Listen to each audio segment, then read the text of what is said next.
शेतकरी मित्रांनो, तुमच्याही कांदा रोपामध्ये या प्रकारे जर मर होत असेल किंवा रोपाला पिळा पडत असेल किंवा रोप पिवळं पडून मरत असेल तर आजचा व्हिडिओ खास तुमच्यासाठी आहे। ज्या शेतकऱ्यांनी कांद्याच्या रोपांची आता लागवड केलेली आहे त्यांच्या रोपांमध्ये या प्रकारचा प्रॉब्लेम सध्या खूप जाणवत आहे। त्याच्यासाठी तुम्हाला मी आज एक महत्त्वाची उपाययोजना सुचवणार आहे शेतकरी मित्रांनो। तर मी तुमचा कृषी मित्र नामदेव होले, माझ्या आजच्या व्हिडिओमध्ये तुमचं मनापासून स्वागत। शेतकरी मित्रांनो, कांद्याचं रोप टाकताना तुम्हाला मर होऊ नये यासाठी काळजी घ्यायची आहे। त्यामध्ये तुम्हाला साधारणपणे संवर्धन जे आहे ते 5 किलो बियाण्यासाठी 40 किलो संवर्धन, त्याच्यामध्ये मायकोझाल 4 किलो प्लस फर्टेरा जो आहे तो त्याच्यामध्ये 4 किलो घ्यायचा आहे आणि 5 किलो बियाण्यासाठी हे सगळं एकत्रित मिक्स करून जमिनीमध्ये टाकायचं आहे आणि त्याच्यानंतरच कांदा बियाणं तुम्हाला जमिनीमध्ये टाकायचं आहे। याच्यामुळे काय होईल, संवर्धनमुळे रोपाची मर होणार नाही, त्याच्यानंतर मायक्रोरायझामुळे रोपाला मुळवा चांगला फुटतो आणि फर्टेरामुळे जमिनीमध्ये जर काही सूत्रकृमी किंवा कीटक असतील तर त्याचाही बंदोबस्त होतो। यानंतर मित्रांनो, रोप उगवल्यानंतर तुम्हाला जे आहे ते तणनाशकाचा बंदोबस्त करावा लागतो। रोप उगवणीनंतर साधारणपणे 20 दिवसानंतर गोल 10 ml, टर्गा सुपर 10 ml, त्याच्यासोबत वृद्धी 30 मिली आणि न्यूट्रा स्प्रेड 10 मिली याचा फवारणी करायची आहे। याच्यामुळे रोपांमधील तणांचा बंदोबस्त चांगल्या प्रकारे होतो।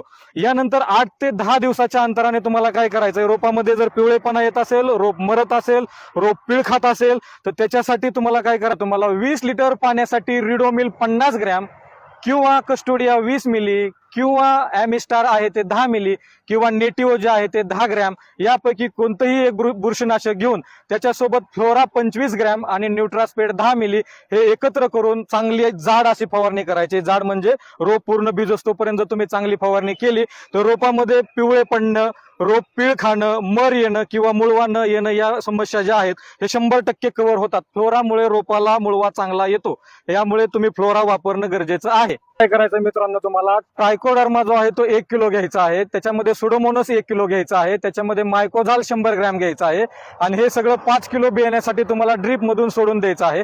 ज्या शेतकरी बांधवांकडे ड्रीप अवेलेबल नाही त्या शेतकरी बांधवांनी काय करायचं, Trichoderma 1 kilo, Pseudomonas 1 kilo, mycorrhizal 100 gram ही कोरडी माती घ्यायची साधारणपणे, कोरडी मातीमध्ये हे सगळं मिक्स करायचं आणि आपल्या कांदा रोपांमध्ये ते फोकून द्यायचं आहे। याच्यामुळे रोपामधला पिवळेपणा किंवा मर किंवा रोप पीळ खाणं ह्या समस्या 100% कव्हर होतात। याच्यामुळे काय होतं, रोपाची कांडी चांगली तयार होते, रोपाला मुळवा चांगला तयार होतो आणि रोप पुनर्लागवडीसाठी तयार होतं।